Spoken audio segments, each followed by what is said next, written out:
muitos analistas chegaram e continuam a classificar o governo Biden, além dele próprio reivindicar essa condição, como foi lembrado pela Amanda, como o mais favorável ao sindicalismo e à classe trabalhadora norte-americana desde Franklin Roosevelt, que governou o país de 1933 a 1945. Essa é uma opinião que se dissemina até em círculos de esquerda, incluindo aqui no Brasil. Qual é a opinião de vocês sobre este diagnóstico, desse autodiagnóstico de Joe Biden? Com a palavra, Jones Manuel. Então, eu acho que a gente tem que fazer um exercício muito bom de lembrar, e a internet facilita isso. Acho que quando o Biden assumiu e anunciou o plano Biden, o Breno Altman vai lembrar que várias pessoas falaram que era o fim do neoliberalismo, né? Era o fim do neoliberalismo, que agora o neoliberalismo estava acabado. A Fundação Perseu Obama, lá, a Fundação Perseu Abramo, do PT, soltou uma nota emocionada, dizendo que agora vai, é o fim do neoliberalismo e por aí vai. E veja, o governo Biden é um governo que assume uma retórica pró-trabalhadores, assume uma retórica pró-direitos sociais, que tem até uma intensidadezinha maior que o governo Obama, mas que não destoa muito do que era a retórica do próprio Obama. O Partido Democrata, depois do Bush, assumiu cada vez mais uma tentativa de capturar as insatisfações de esquerda que foram surgindo, né? O autor, inclusive, da música de abertura do programa Outubro, o Érico Bonfim, ele escreveu um texto para a revista Ópera. Ele não é o autor, ele é autor do arranjo. Isso. Então, você entendeu. Ele escreveu até um texto para a revista Ópera, mostrando que como é o nome do Bernie Sanders ia ganhar as primárias e teve uma manobra ali do Partido Democrata que depois foi parar na Suprema Corte para ele não ser o candidato. E a Suprema Corte considerou que era válido burlar o método eleitoral porque as primárias são feitas por uma organização privada, então a justiça estatal não tem nada o que dizer sobre isso. Então, é uma insatisfação latente, né? Há uma incapacidade do sistema bipartidário de capturar, como já capturou em outros momentos, essa contestação social. E aí, os democratas, uma ala deles, inclusive para forçar a competição interna com outras alas do partido que se propõem a ser mais de esquerda, se são ou não, aí já é outro debate, né? Eu, particularmente, tenho zero simpatia por Bernie Sanders, por Ocasio-Cortez e Companhia Limitada, né? Mas força uma retórica à esquerda, mas concretamente é isso, retórica, assim, com exceção de algumas políticas públicas tópicas que a gente possa falar, a condição da classe trabalhadora nos Estados Unidos não teve nenhuma reforma, nenhuma mudança substancial e nem se compara com o New Deal, né?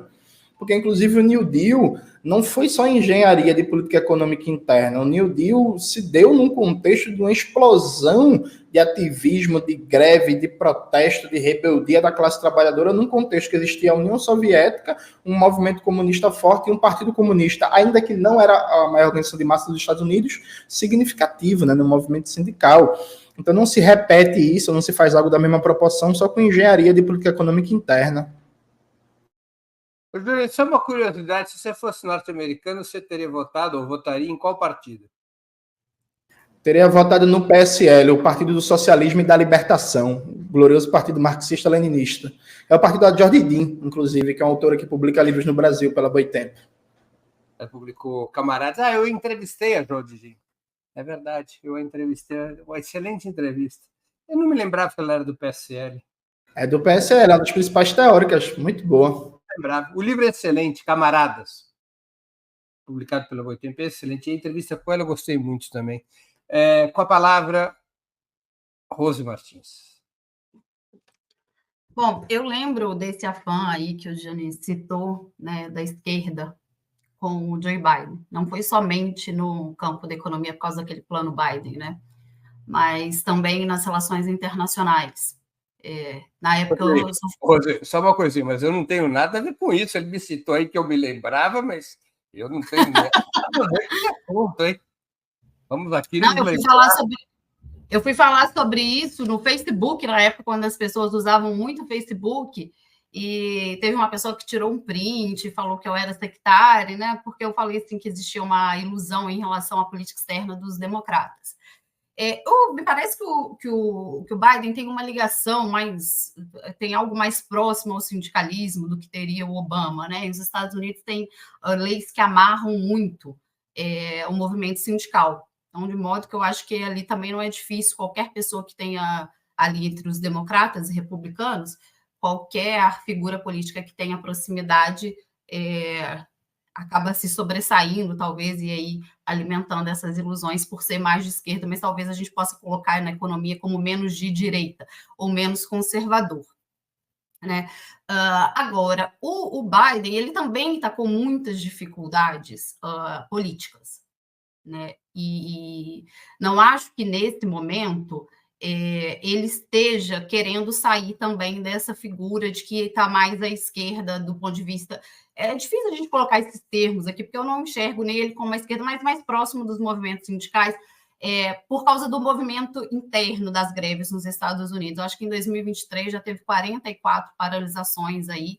Teve em julho dos roteiristas, né, de Hollywood, dos funcionários da hotelaria dos Estados Unidos também, e mais recente agora, acho que tem 5, 6 dias, a greve dos trabalhadores do setor automotivo, né? Parece que estima-se aí quase 13 mil trabalhadores parados nos Estados Unidos e que o sindicato tem 875 milhões de reais para gastar com esses trabalhadores, porque vão pagar, enfim, estão numa situação até mais favorável para continuar a greve.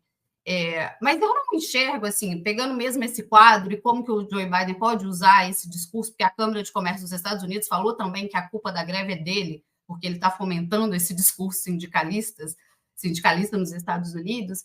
Não sei exatamente se a gente pode dizer que é a figura dele, porque ele tem uma ligação muito forte, mas eu tendo a ver, principalmente quando a gente está falando dos democratas, que existe uma retórica muito dissociada, tanto na política interna quanto na política internacional, muito dissociada da prática política. Os democratas são muito melhores em discursos, muito melhores em ilusão do que os republicanos, e conseguem passar isso para a gente. Então, eu acho que essa leitura também de que ele é mais próximo ao sindicalismo ou que ele é mais à esquerda, como foi falado há quase 4 anos atrás, eu acho que também faz parte dessa impressão que o Partido Democrata consegue, às vezes muito bem sucedido, passar para o mundo.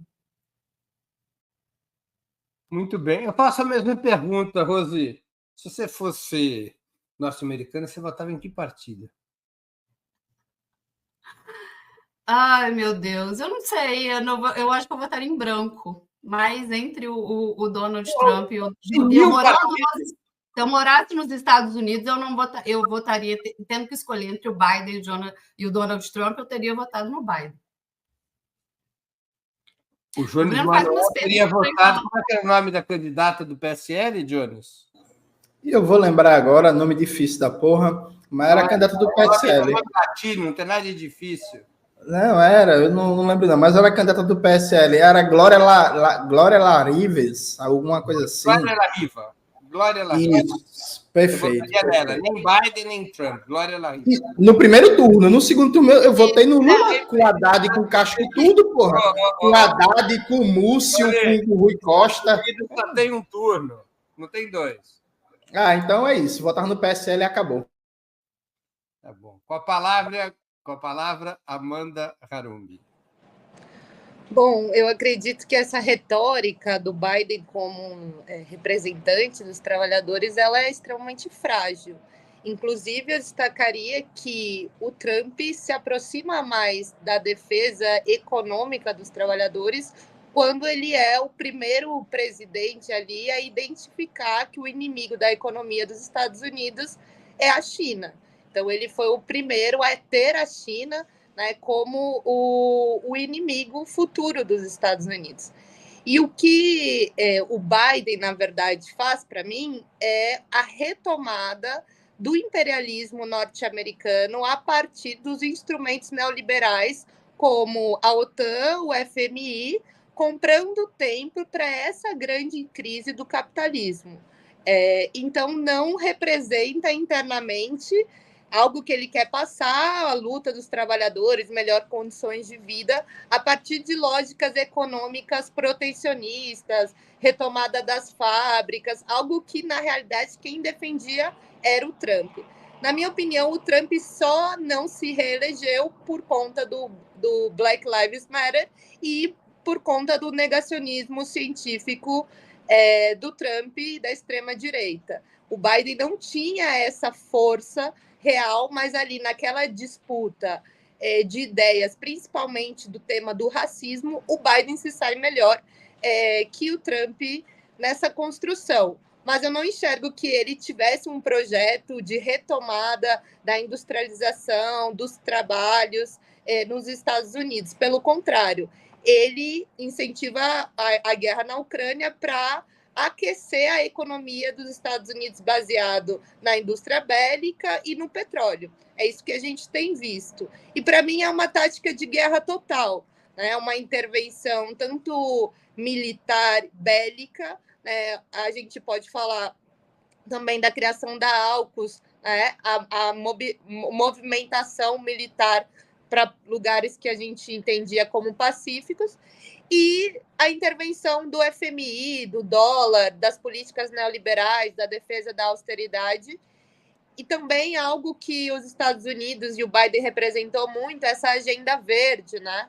E o Lula destaca isso, que a agenda das ODS é um grande fracasso, que a gente não vai cumprir nada e que todas aquelas ilusões, né, não foram construídas. Então, assim, para mim o Biden não representa esse discurso do trabalhador, não representa uma saída para o protecionismo e desenvolvimento econômico dos Estados Unidos, pelo contrário, ele reforça seus instrumentos neoliberais e imperialistas no mundo para manter a hegemonia dos Estados Unidos. E você votaria em quem nos Estados Unidos? Eu não sei também, mas como a Rose, no pragmatismo, eu votaria no Biden, compreendendo muito essas contradições, mas como uma latino-americana, eu acho que o Trump seria pior para a região. Não sei, gente, difícil. A candidata do PSL, confirmando, foi Glória La Riva. Ela teve 85.623 votos nacionalmente, que corresponde a 0,05% do total. O candidato a vice-presidente dela foi Leonard Peltier. Leonard Peltier é uma liderança indígena que está presa nos Estados Unidos há décadas, condenado à prisão perpétua. Nos Estados Unidos, o fato de você estar preso não te impede de ser candidato. Aliás, não impede nem de ser presidente.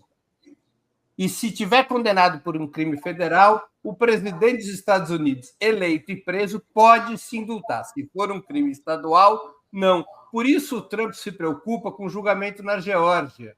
De todas as acusações contra o Trump, a única acusação estadual é na Geórgia. Se ele for preso por um crime estadual, ele pode ser eleito presidente, ele vira presidente dos Estados Unidos, mas ele vai ficar preso, porque ele não vai poder se indultar, porque o crime é estadual. Mas, para lembrar aqui o nome da candidata do Jones Manuel, Glória La Riva, vice-presidente Leonard Peltier. Glória La Riva teve 85 mil votos, 0,05% nacionalmente. Vamos a mais uma pergunta. Não é muito voto, mas 85 mil pessoas naquela disputa entre Biden e Trump, dispostos a votar numa candidatura com essas características, marxista-leninista, mas marxista-leninista pra cacete, é muita gente. É muita gente. Tá de parabéns. Breno, e se tu tivesse nos Estados Unidos, tu teria votado em quem? Quem entrevista não responde pergunta. Aí você faz um programa, me convida para ser entrevistado e me pergunta. Bora lá para mais uma questão.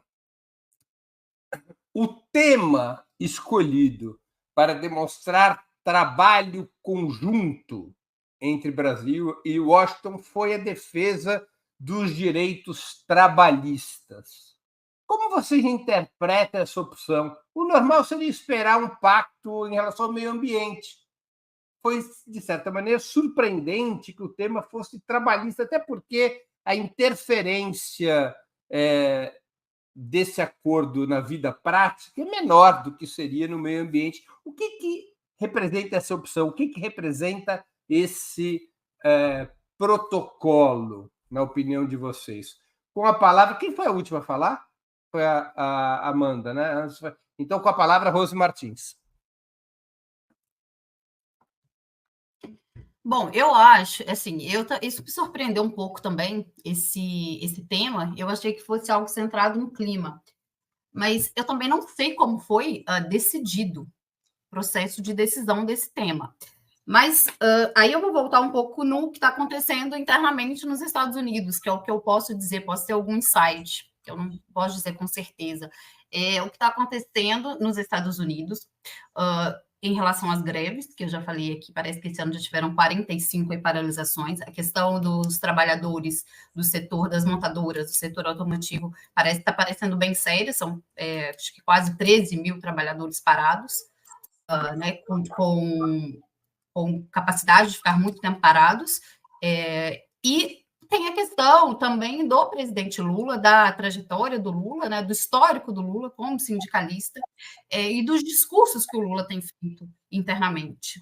Aí a gente pode colocar, obviamente, que tem várias contradições, né, a gente sempre fala disso aqui, as contradições do que o Lula fala para a política internacional, para a política externa, o que acontece internamente, mas o Lula tem feito um discurso contra o neoliberalismo, mesmo indo de encontro com os seus ministros, contra o neoliberalismo, contra as condições do trabalho. Inclusive, tem um grupo de trabalho montado no Brasil para ver essa questão dos trabalhadores de aplicativo, né? Um grupo montado, acho que junto com o Ministério do Trabalho. Então, esse também é um tema caro para o presidente Lula.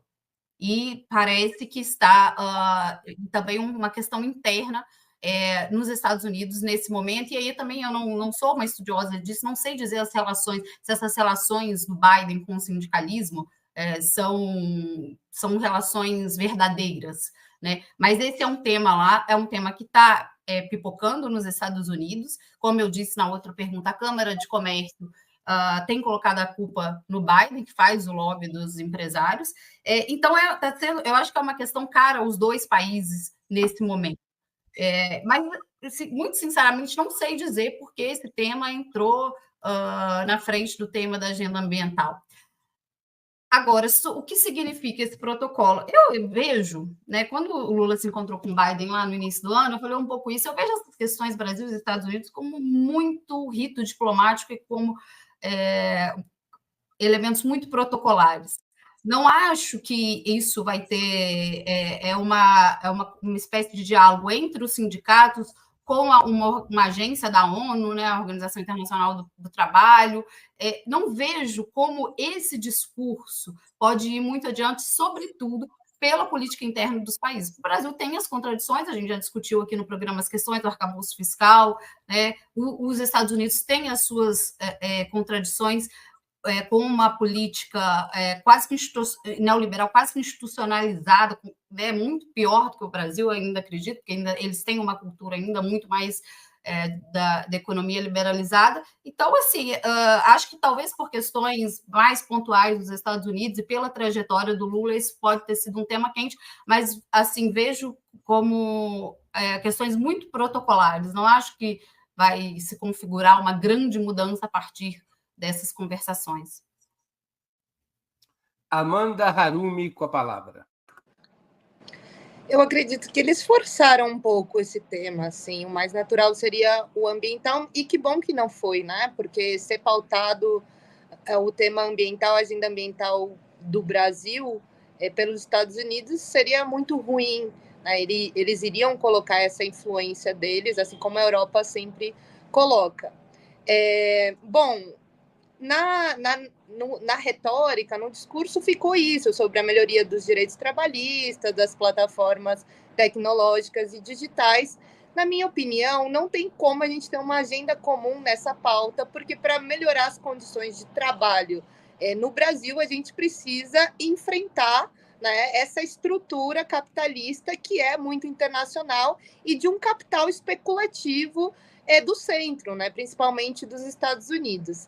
Discordando um pouco do Jones, eu acredito que o governo brasileiro tem sim dado destaque para o Ministério de Ciência e Tecnologia, que tem avançado na pauta, na tentativa de criar agendas de cooperação tecnológica, transferência tecnológica, para a gente avançar nesse tema central, que é de patentes e tecnologias. Então, para a gente falar que a gente vai ter uma melhoria das condições de vida do trabalhador brasileiro, a gente precisa melhorar a economia, e para isso a gente precisa desenvolver setores mais estratégicos, como o de ciência e tecnologia. A gente sabe que foi uma vitória do governo Lula nessa eleição extremamente difícil contra a ascensão do fascismo do Bolsonaro, e que foi necessário uma frente ampla, necessário um governo de conciliação de classes, mas tem alguns setores estratégicos que eu vejo que estão centrais na política externa do governo Lula, principalmente esse de ciência e tecnologia. A ministra Luciana Santos tem acompanhado intensamente essas agendas internacionais, e, para mim, um grande ganho da articulação do Brasil com os BRICS, com certeza, é essa negociação de transferência de tecnologia para setores estratégicos. Então, eu vejo que a agenda de melhoria das condições de vida da classe trabalhadora tem muito mais a ver com as novas relações do mundo multipolar, né, e da ascensão dos BRICS, nessa disponibilidade de cooperação tecnológica da China e da Rússia também, do que com a relação com os Estados Unidos. Para mim, essa relação de melhoria das condições dos trabalhadores é contraditória a um alinhamento aos Estados Unidos. E eu acredito que o Brasil foi ali cumprir um papel diplomático do que a gente chama de não alinhamento automático, talvez um alinhamento pragmático, mas hoje o Brasil se posiciona mais em relação à ascensão desse mundo multipolar e dos novos blocos como os BRICS.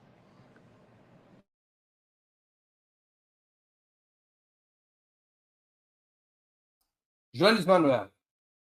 Ô, Jones, antes de você falar. Oi? Antes de você falar, eu estava aqui conversando com os meus cachorros e eles disseram para eu abrir uma exceção, porque a sua pergunta me deixou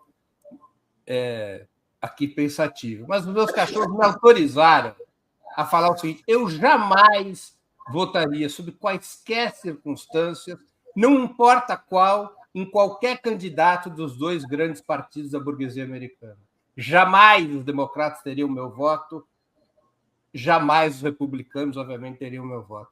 Essa candidatura aí da Glória de la Riva podia ser uma alternativa. Eu nunca votaria no Partido Democrata. Acontecesse o que for acontecer nos Estados Unidos, nenhuma importância.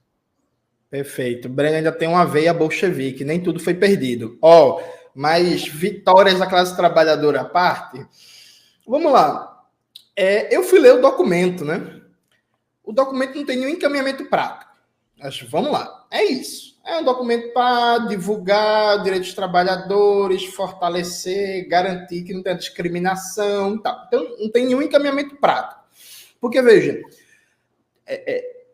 há uma característica em si de documentos diplomáticos que há uma intenção ali e tem que se ver a materialização daquele processo, né? Então, só até entrando num tema, quando Lula fez a viagem para a China, se divulgou de maneira entusiasmada que Lula conseguiu encontrar um acordo de 50 bilhões de dólares de investimento chinês e tal. Boa parte desse investimento chinês na viagem de Lula não se realizou hoje e não vai se realizar ano que vem, sabe? Então, é isso. Esse é o primeiro ponto. O segundo ponto é que, veja, isso como diria na clássica frase do rap, falar até papagaio fala. Hoje, foi aprovado na Câmara dos Deputados a urgência de um projeto de lei, de um PL, de um deputado do Podemos, que permite a terceirização ilimitada em todos os serviços municipais. Então, na prática, ele tira a terceirização das contas da Lei de Responsabilidade Fiscal, que vai fazer com que todo prefeita do Brasil inteiro nunca mais queira fazer concurso, porque os gastos com folha via terceirização não entram na Lei de Responsabilidade Fiscal. Assim, isso foi aprovado com, inclusive, a orientação positiva do governo. Vai acabar o serviço municipal público para o concurso estável no Brasil. A gente estava discutindo na semana passada, se não me falha a memória, não, semana retrasada, enfim, não lembro agora, sobre os ataques ao mínimos constitucionais da saúde e da educação. Semana passada, o deputado Zeca Disseu, líder do PT na Câmara, fez um acordo com Arthur Lira para colocar ali de mandrake na lei que aumenta o fundo de participação para os municípios, um artigo ilegal e inconstitucional que anula o mínimo constitucional da saúde para esse ano, tirando 18 bilhões da saúde e afetando diretamente as condições de trabalho. Entendeu? Várias outras coisas, sabe? Então, veja, é retórica. Não se materializa na prática. Inclusive, a prática tem que ser observada para onde vai o orçamento e quais são as políticas concretamente que o governo está tomando. Então, Amanda, me permita discordar de volta, o Ministério da Ciência e Tecnologia só tem 12 bilhões de orçamento para 2024. Isso é um troco. 12 bilhões. Um país de 210 milhões de habitantes, do tamanho do Brasil, com o déficit que a gente tem de produção de ciência, tecnologia e inovação. E a lei de inovação de FHC de 95 está vigente. É uma das leis de patentes e inovações mais entreguistas da história da humanidade. Todo o PT votou contra em 95, inclusive o PT, o PCdoB e o PDT. E com razão, está vigente até hoje no essencial. Nunca foi derrubada. Com essa lei de inovações de FHC, a gente não vai para canto nenhum de produção de ciência e tecnologia. Muito bem, vamos à última pergunta. Ô, Johnny, sabe o que eu estava me lembrando? A primeira vez que eu fui nos Estados Unidos foi em 1988, a chapa que eu tinha muita simpatia nas eleições de 88 dos Estados Unidos, que estava concorrendo, o cabeça de chapa, acho que pela 6ª vez, era o Gus Hall, que era o histórico secretário-geral do Partido Comunista dos Estados Unidos. E sabe quem era vice dele? Pela 3ª vez? Angela Davis. Angela Davis, sim. Era o candidato a vice. Naquela época, o Partido Comunista dos Estados Unidos nunca se alinhava com os democratas, sempre lançava candidatura própria. Nas eleições do Obama, o Partido Comunista dos Estados Unidos começou a apoiar os democratas e depois voltou a apoiar agora com a eleição do Biden. Apoiou o Obama, acho que não apoiou a Hillary e agora apoiou a candidatura de Joe Biden. Então, eu já não tenho mais simpatia pelo Partido Comunista dos Estados Unidos. Acho que ele já virou um partido meio mal. Aumentou do encontro do Lula com Zelensky. Eu vi nas redes sociais, até foi no Twitter da Rose, uma charge que diz tudo. Eu vou pedir para a produção subir, porque ela é muito divertida. A cara do Lula quando cumprimenta o Zelensky, comparado com a cara do Lula quando saudou o Dias-Canel em Cuba na reunião do G77. Né? Aqui está uma boa imagem comparativa sobre o tema.